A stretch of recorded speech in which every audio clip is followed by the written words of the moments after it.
So I know what you're thinking. You're looking at all this stuff and you're like, what the heck is going on? Just bear with me. I'm going to take a second and we're going to break this down.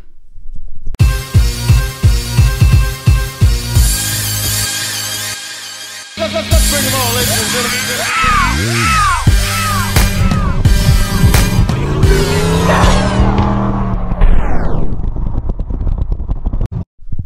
What's up, my people, and welcome to the SN95 Power Channel. My lighting's a little bit bad today, so please bear with me. But right now I'm in the process of getting ready to install my transmission. I got the Roadrunner, but the Circle D torque converter. But one thing that I talked about in my other videos regarding to the transmission is when I built it last year, I never replaced the stock intermediate clutches. And I remember when I disassembled it, I didn't really like how they looked. And so this is me pulling this stuff apart. I'll show the video explaining and showing how you get these clutches out. It's not very hard, even if you don't have the proper tool to remove the pump. This is my pump. It's fairly new. All this stuff is new on this transmission, but I wanted to just take a look at these intermediate clutches before I reinstall the transmission. So check out the video of me pulling these out, and I'll tell you what I'm going to do installing it. All right, so basically these two spots on the pump are threaded, and there's a tool that you can, there's a proper way to do it, with a slide hammer, and you just kind of walk it from one side using a slide hammer. But I have a seal puller, and basically I'm going to just kind of tap it and walk it this way, do one side and just go back to the other side, and I'm going to do this back and forth until I can get this thing to walk out. And that's how you get this out without a slide hammer, basically. And this side is pretty better. Bolt. And this side is like that. I need a little more. I'm sure I'm on the housing and the pump, but it's just run this back and forth.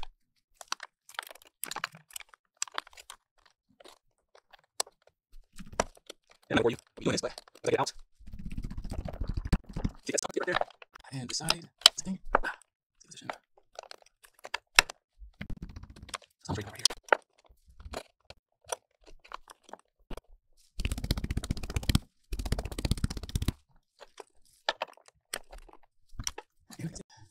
So there it is. Oops, sorry, let me get my pen ready.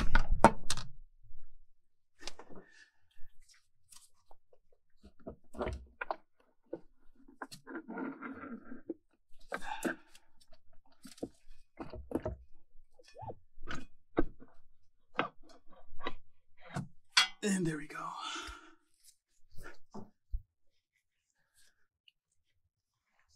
So that's that. Now let me go get my scribe. I'm going to pull this silencer out right here. Oh, I got that in frame. Let me check. So there's like a little silencer right here. That's got to come out.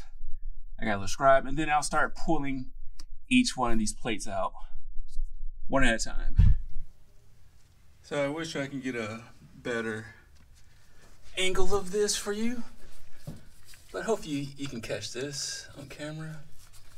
So I'm just going to yank this out. It's just a little silencer. And when you pull these plates and these clutches out, an easy thing to do is just lay them down the way they come out. So this first plate, I'm going to take this out, push this clutch back behind it,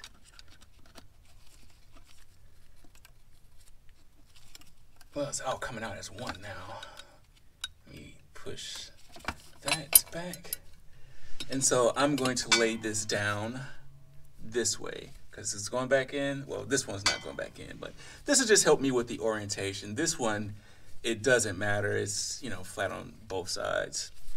And actually this steel plate doesn't look bad. And here's one clutch material.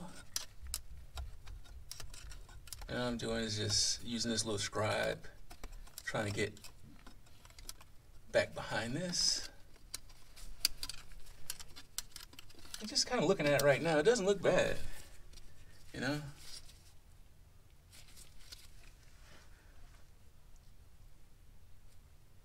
Doesn't look, well.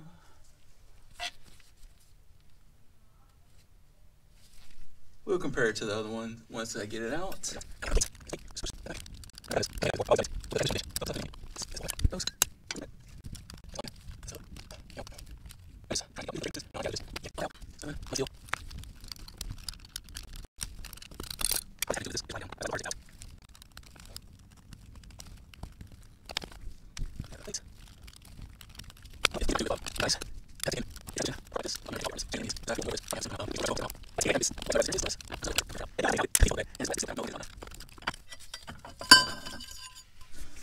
And this is your basic intermediate clutch setup, and the way you can tell it's obvious once you start taking this stuff out, the difference between the 4 and the 3, but it says a 4 right there.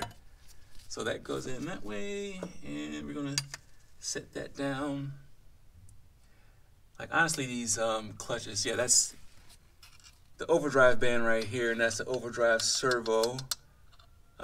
This shaft, if you ever have issues with your overdrive, if the band gets worn, a lot of times it's because of this shaft that the overdrive servo goes up and down.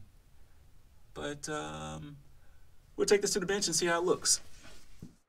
Basically, at this point, my camera went crazy, and I was getting ready to explain the tolerances of different parts that you have to assemble for the intermediate clutches and exactly where you would want to take these measurements.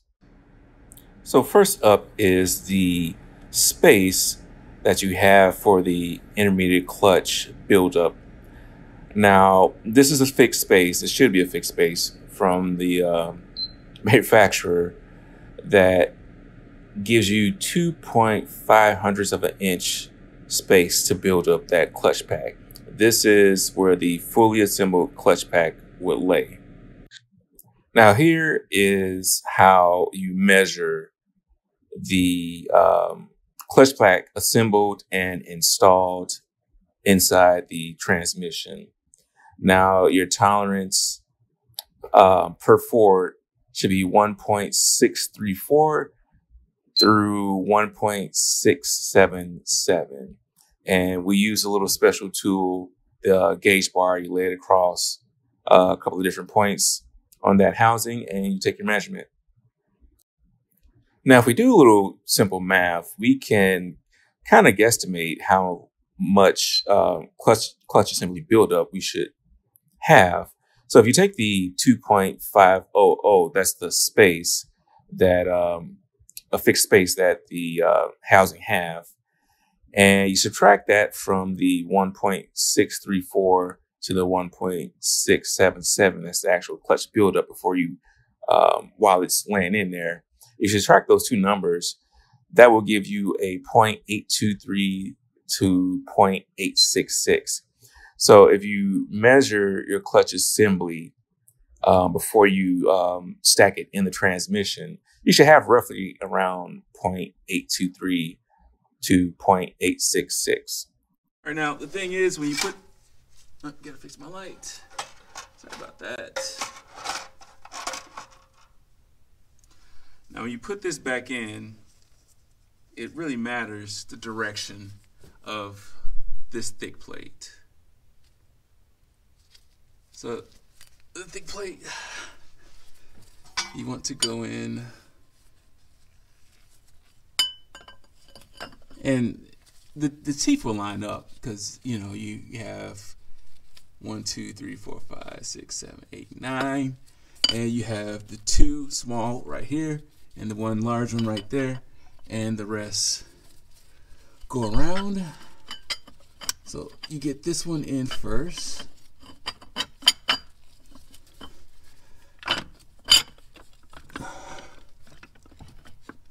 Get that one in first, followed by a friction. The frictions just go around this, and it doesn't matter the direction, as long as it falls in the teeth and goes in.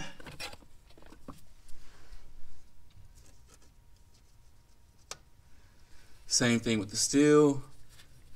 You know, these steels can go in any direction. There's teeth spread evenly around this. So just line it up. And like I said, the pressure is on the front half of this assembly. So I have to lift it just a hair to get this bottom in.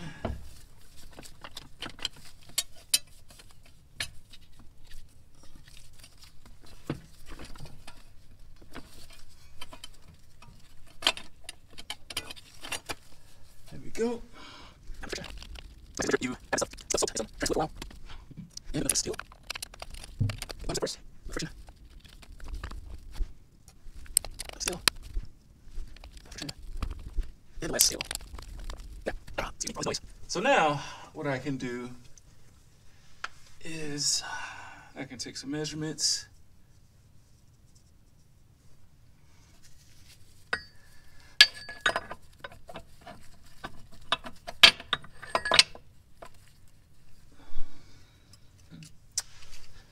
So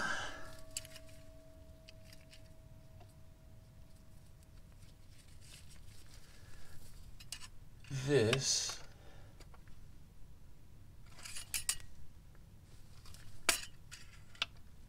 stack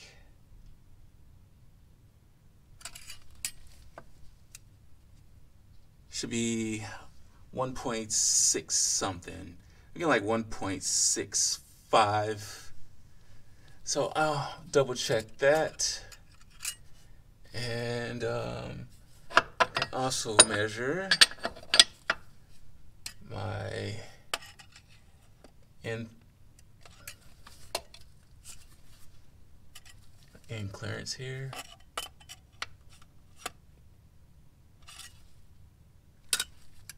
And this tells you what color washer you put on the pump.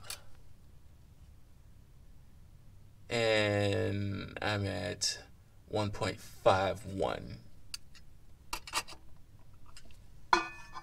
So I'll go double check these numbers, just make sure everything is fine. You know, you can check this in a couple of different spots. 1.505.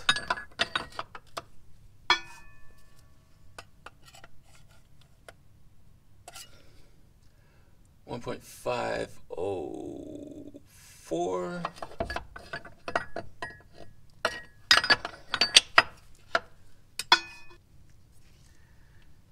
All right, so let me get this in here. You got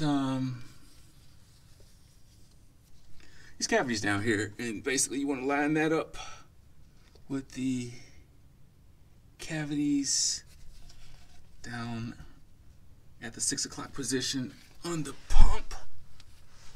So let's get this in here first.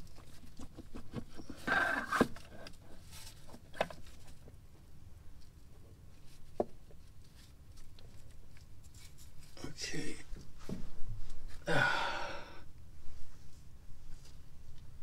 Now I'm gonna need some light.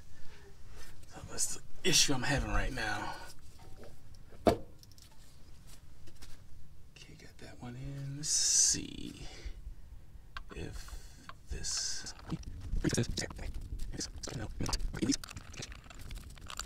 Just lined up. That's what I'm fighting against right now. Let's get this lined up.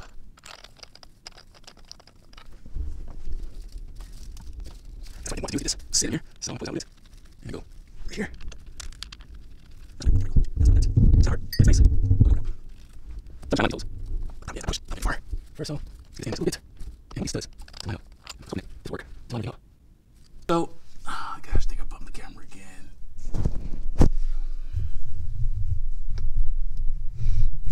So basically, I had to rotate the pump a little bit just to get everything lined up.